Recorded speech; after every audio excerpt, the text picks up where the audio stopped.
Ya Sí, comencemos muy entonces, entretenido. Súper. ya estamos transmitiendo. Bueno, bienvenido a todo este ciclo de conversaciones donde queremos descubrir lo humano detrás del Compliance Officer. Me presento, yo soy Priscila Cabrera, soy partner en EvoÉtica, donde nos dedicamos a fortalecer culturas éticas para el cumplimiento normativo. Y hoy está con nosotros Leonor Herrera, quien es directora ejecutiva de BeTrusted, quien ha dedicado su vida profesional a cuidar de la integridad de las organizaciones, y hoy la vamos a conocer desde otra vereda. ¿Cómo estás, Leo? Muchas gracias por acceder a esta invitación y para poder conocerte un poco más. Hola a todos y todas, bienvenidos. Muchas gracias por acompañarnos. Gracias Priscila por la invitación. Todo bien, lista aquí para las preguntas. Buenísimo. Ya, Leo, cuéntanos cómo llegaste a este mundo del compliance. La verdad es que cuando estaba estudiando Derecho nunca pensé que me iba a dedicar a la parte como corporativa o el área de las empresas. Siempre pensé que iba a trabajar con personas. Me gustaba mucho la línea de la protección de infancia y adolescencia. Pero como que tuve algunas experiencias bien densas y en algún momento busqué probar en las empresas y entré a trabajar en una empresa, en una fiscalía que estaba creando un modelo de prevención de delitos. Eso fue alrededor del año 2016-2017. Y esa fue mi primera aproximación con el compliance, lo que me encantó porque tenía como una perspectiva como ética, de responsabilidad social y además que me parecía una línea del derecho bastante dinámico, como interdisciplinario, lo que significaba mayor desafío también intelectual para mí y en términos relacionales, así que eso fue lo que me llevó a dedicarme básicamente al compliance, que es como la línea social que tiene esta área no le diría, o sea, sí es una área del derecho, yo soy abogada de profesión. Buenísimo. Y en ese sentido, ¿cuál es la competencia que tú consideras que te diferencia desde tu rol, ya que te ha tocado asesorar empresas, te ha tocado estar dentro de las empresas, te ha tocado liderar asociaciones gremiales? ¿Cómo consideras tú que te diferencias? La verdad que a mí lo que más me interesa del compliance es la parte de la transformación cultural de las organizaciones. Lo veo mucho más allá de lo que es la metodología, ¿verdad? Que tenemos todos claros, que es la identificación de riesgos de incumplimiento legal para definir medidas de mitigación y la revisión de la aplicación de estos controles. Sin embargo, la parte que más me gusta es la parte de las capacitaciones, la parte de comprender cómo es la cultura de cada organización. Creo que todas las empresas son distintas. Esto significa que no hay una fórmula mágica para aplicar compliance, no hay como una sola manera de hacerlo bien, sino que va a depender mucho como de tu público objetivo y entender también que en una misma organización pueden haber distintas dimensiones de público. Entonces podemos tener personas con mayor o menor niveles de educación, pueden haber personas un poco más como más motivadas quizá como a tener cierto, como incurrir en ciertos riesgos, ¿verdad? Hay distintos tipos de personas, entonces también, bueno, las distintas generaciones yo creo que impactan bastante en cómo trabajamos, la forma en que vemos los desafíos, la forma en que vemos la ética, también creo que es importante. Entonces, yo diría que lo que me destaca mi foco es eso, es como que me gusta evaluar la cultura organizacional y ver de qué forma yo puedo ser un aporte dentro de esa organización, entendiendo quién es mi público objetivo. Buenísimo. Y en ese marco, conociendo todos estos distintos tipos de industria, ¿cuál consideras tú que es el mayor desafío que tienen los oficiales de cumplimiento y por qué? Yo diría que actualmente en Chile, si bien hemos avanzado un montón desde el punto de vista normativo y podemos ver distintas leyes que tienden a implementar la metodología del compliance como forma de colaborar, ¿verdad?, con la fiscalización del Estado, etcétera, aún no somos considerados aliados estratégicos del negocio.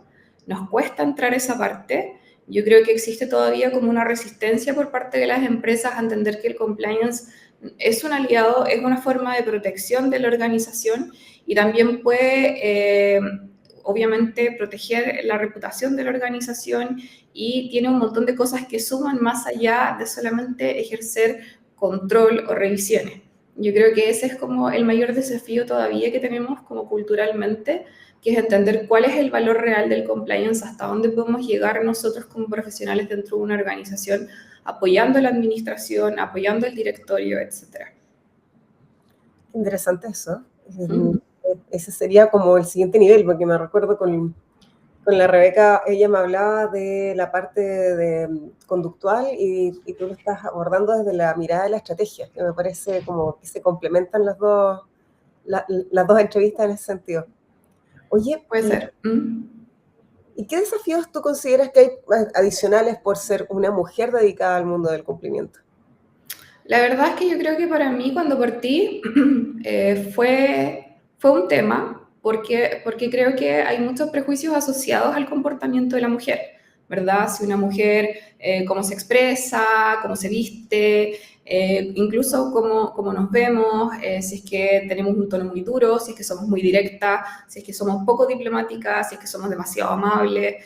Entonces, creo que esto es algo que se da también a nivel social, pero el cargo de un oficial de cumplimiento o una persona que asesora en compliance es una persona que tiene que tener seniority, es una persona que tiene que saber pararse frente a un directorio que mayormente, hasta ahora al menos, están compuestos por hombres que son más grandes. De hecho, me acuerdo que yo tengo un ex jefe que en verdad lo valoro muchísimo, le tengo mucho cariño y mucho respeto.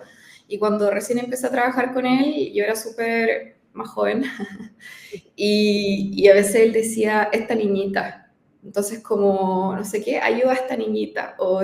Y yo sé que no lo hacía como con una intención de disminuirme para nada, porque siempre me apoyó y de verdad toda mi vida voy a estar agradecida de lo mucho que ha aportado a mi carrera porque lo veo como un mentor. Pero hay una cosa cultural respecto de las mujeres y también muchas veces a las mujeres se les trata de una manera diferente de cómo se le trata a un hombre. Y también me ha pasado, por ejemplo, en empresas que he llegado y me han dicho como, oye, le ganaste a tu competencia era hombre y tenía un máster en no sé qué, y la cuestión es como ¿qué tiene que ver, cachai? Pero creo que eso es algo que culturalmente todavía tenemos que trabajar y las mujeres, bueno, tenemos que aprender a pensar como personas que resolvemos problemas, más allá de lo que es el género. Entonces, tenemos todavía esas formas de que miran a las mujeres tal vez de una forma distinta, ¿lo ves todavía presente? Yo siento que sí. Ya, Menos que antes, pero sí, totalmente, totalmente. ya, estamos avanzando. Sí. Y cuéntame, ¿qué has aprendido, bueno, dentro de toda tu experiencia asesorando o estando dentro de las empresas, qué has aprendido sobre la naturaleza humana trabajando en ética y en compliance? Yo creo que eso lo aprendí más el último tiempo porque lo estaba estudiando, todo lo que es como el behavioral compliance y en el fondo creo que los seres humanos son extremadamente complejos. Inicialmente tenía esta idea más tradicional que viene de la economía, ¿verdad? Del hombre racional económico o la persona racional económica, si queremos ser inclusivas, que en el fondo nos enfocábamos mucho en los incentivos que vienen de lo externo. Y se nos olvidaba toda la parte que tiene que ver como con la motivación intrínseca o lo interno de las personas, que es una parte más emocional o una parte no necesariamente racional. Las personas no siempre elegimos en base a lo que es mejor para nosotras racionalmente o a lo que es ético, ¿ya? Sino que muchas veces nos dejamos llevar por el contexto, por la situación que estamos viviendo, etcétera. Y no me refiero a las mujeres en este caso, me refiero a todo el ser humano. Entonces creo que es muy importante entender que el compliance muchas veces se enfoca en una generalidad de personas con normas que se aplican de manera estándar cuando en realidad hay que, de nuevo, ver cuál es nuestro público objetivo y ver si efectivamente las medidas de mitigación, las normas, controles, etcétera, que estamos intentando aplicar hacen sentido para las personas y hasta qué punto no estamos desincentivando a estas personas con estas directrices. Ya, por ejemplo, si a mí me encanta lo dulce, me encantan los chocolates, me encantan los pasteles. Pero si tú me pones una norma que todos los días a las 14 horas yo tengo que comerme una barra de Toblerón, por ejemplo, va a pasar, no sé, un par de semanas o incluso un par de días y yo en algún momento voy a decir, ya no quiero comer más chocolate, aunque me encantaba, aunque yo lo hubiese hecho voluntariamente sin tener esta norma. Entonces creo que he aprendido de la conducta humana es que somos extremadamente complejos y que el compliance por eso no es una fórmula mágica, no es algo que tú aprendes en un libro, no es algo que viene solo de la teoría, es algo que tiene que ver con cómo nos relacionamos como personas y cómo tomamos decisiones. ¿Ya? Entonces creo que eso es clave, que no sigamos con esta idea de que las personas siempre vamos a hacer lo que nos parece correcto, lo que somos mejores. Y muchas veces pasa que uno llega a las empresas, y con eso termino para no alargarme tanto, que en el fondo te dicen como, aquí todos nos portamos bien, yo los conozco a todos, han estado en mi casa. O sea, no entiendo por qué tenemos que decirle a una persona que no robe o que no piratee o que, etcétera. Y claro, ahí hay una dimensión del compliance que tiene que ver con lo formal, con la parte de cumplir ciertos requisitos para tener, por ejemplo, un modelo de prevención de delito o un modelo de prevención de infracciones que sea eficiente, que sea suficiente desde el punto de vista de un fiscalizador o del Ministerio Público, por ejemplo, claro, es muy distinto también a la parte cultural. Entonces, tenemos que aprender a ver el compliance desde dos dimensiones. Desde la dimensión formal, desde el cumplimiento de los requisitos, que muchas veces la gente le hace como el quite porque dice esto del checklist, pero el checklist en sí es una herramienta. El checklist de por sí mismo no es algo malo, ¿ya? Y por el otro lado, tenemos que entender con quién estamos trabajando, de qué forma estamos trabajando, cómo se comportan esas personas, qué están viviendo en el ambiente. O sea, si la empresa está viviendo un proceso de reorganización económica, obviamente el clima laboral va a ser completamente distinto y la predisposición de las personas a cometer ciertas faltas o ciertas malas prácticas puede que crezca. ¿Ya? Y esto lo vemos en los grandes escándalos corporativos, que en el fondo personas que llegan empresas que llegan a tener suicidios en masa, etc. Qué tremendo eso. Cuando comenzaste el relato de los conozco a todos, yo me acuerdo una vez que estaba cuestionando algo similar y me respondieron, pero si todos fuimos al mismo colegio. Sí, sí. Es muy común eso porque esto como del compliance pareciera algo de mal gusto.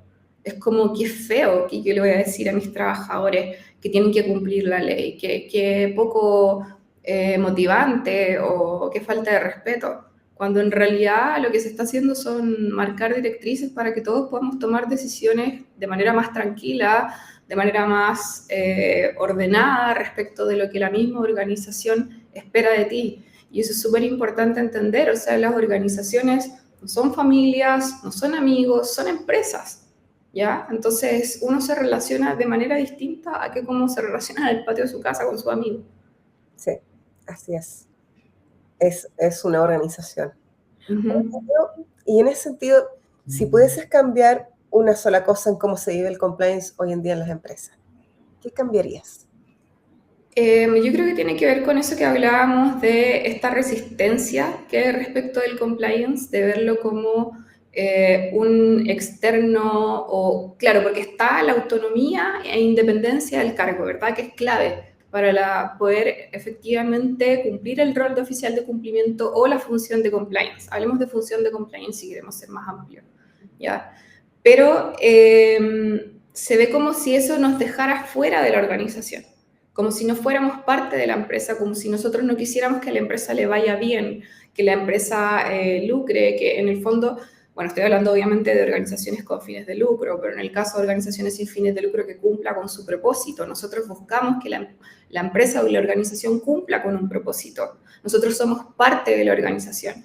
Entonces creo que ese es el gran desafío que tenemos respecto del compliance en términos generales, o sea, ¿cómo lo hacemos para que no nos vea como un enemigo, enemiga o la policía, básicamente? Me acuerdo que una vez llegué a una empresa que trabajaba con Notion, que es una plataforma de trabajo colaborativa en donde hay distinto acceso a distintas informaciones y es súper entretenida para la gente que es dispersa como yo porque tiene monitos, tiene colores, tiene un montón de cosas en las que uno se puede entretener para ponerse como más, enfocarse más. Y todo lo que era compliance tenía un policía. Entonces yo llegué y lo empecé a cambiar por una piña o por cosas que en realidad no necesariamente tuvieran que ver con el control, porque si no, automáticamente nos ponemos en una situación que genera resistencia a cualquier persona, independiente de que uno no está haciendo algo malo. O sea, si a mí, por ejemplo, voy a la carretera y me para carabineros para hacerme un control, a lo mejor yo igual me voy a poner un poco nerviosa, independiente que yo tenga todos los papeles del día, independiente que no tenga una luz quemada, independiente que no haya exceso de velocidad.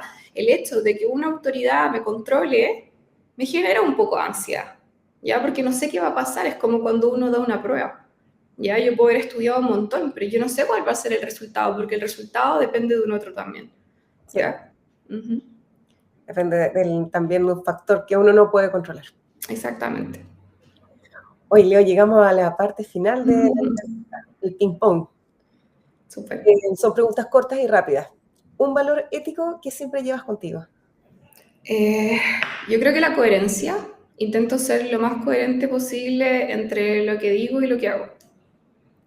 Buenísimo. Un hobby o pasión que pocas personas conocen de ti.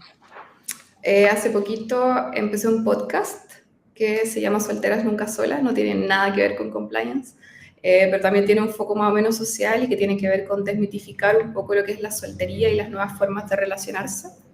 Así que también pone un poco en duda como los roles de género tradicional. Genial. Una película o serie que muestra bien o mal la ética en las empresas. A ver, en general yo soy más de ciencia ficción, pero el otro día vi una película que me gustó harto, que se llama Match, la reina de las aplicaciones de citas, ¿ya? Y que se trata de Whitney Wolf, la cofundadora de Tinder y luego fundadora de Bumble. No sé si la viste, pero en el fondo de la película lo que muestra un poco es la experiencia que tuvo Whitney cuando estaba cofundando Tinder con sus colegas que eran todos hombres, con uno de ellos además tenía como una relación de pareja, cómo eso influye en el trato que tuvieron hacia ella, cómo se manejaba el tema de género dentro de la industria de tecnología, cómo se planificó esta aplicación de citas desde el punto de vista de los valores éticos, etcétera. Así que la encontré entretenida, la encontré buena desde el punto de vista como de la ética corporativa, de la cultura organizacional y temas de género. Qué buena, qué buena. Sí, está buena igual. ¿Sí? Una canción que te levanta el ánimo en los días difíciles. A ver, en verdad tengo como varias cosas de música que me gustan bastante distintas, pero yo creo que una canción que es como Power Song, independiente de que yo no escucho para nada a la autora de la canción, es Work Beach de Britney Spears. Pero en verdad no escucho ese tipo de música casi nunca. Si no fuera compliance officer, ¿qué habría sido? Yo creo que me hubiese gustado ser actriz. Sí, Precioso, artes. sí, nada que ver. Una palabra que te define en lo personal. Yo creo que soy una persona dinámica. En términos generales me gusta mucho aprender, tengo distintos intereses, tengo distintas líneas, como ven, bueno, no lo conversamos antes, pero yo llevo 4 años liderando asociaciones de profesionales de compliance, tanto en la World Compliance Association como en la nueva Asociación Chilena de Ética y Compliance. Tengo un enfoque en lo profesional bastante intenso. Me gusta hacer deporte, tengo como varios intereses y yo creo que en ese sentido soy una persona que cuando algo le gusta o algo le interesa, profundiza bastante en eso. Buenísimo. Y antes de que nos despidamos, completa por favor esta frase. Ser compliance officer en el fondo es... Yo creo que es ser multitasking. Yo creo que uno cuando es compliance officer tiene que tener muchos frentes a los cuales tiene que saber llegar a tiempo. También es mucho trabajo en equipo. Si no tienes tu propio equipo, tu equipo va a ser el resto de la organización, las primeras líneas, todo lo que son, ojalá las gerencias también, el directorio, etc. Así que creo que es ser capaz, en el fondo, de recurrir a distintas herramientas en corto tiempo. Genial. Entonces es ser multitask. Multitasking, sí, multitask. Genial. Genial. Oye, muchas gracias, Leo, por esta entrevista. Precioso, me quedo con esa idea. Hay que tener muchas competencias para ser compliance officer, definitivamente.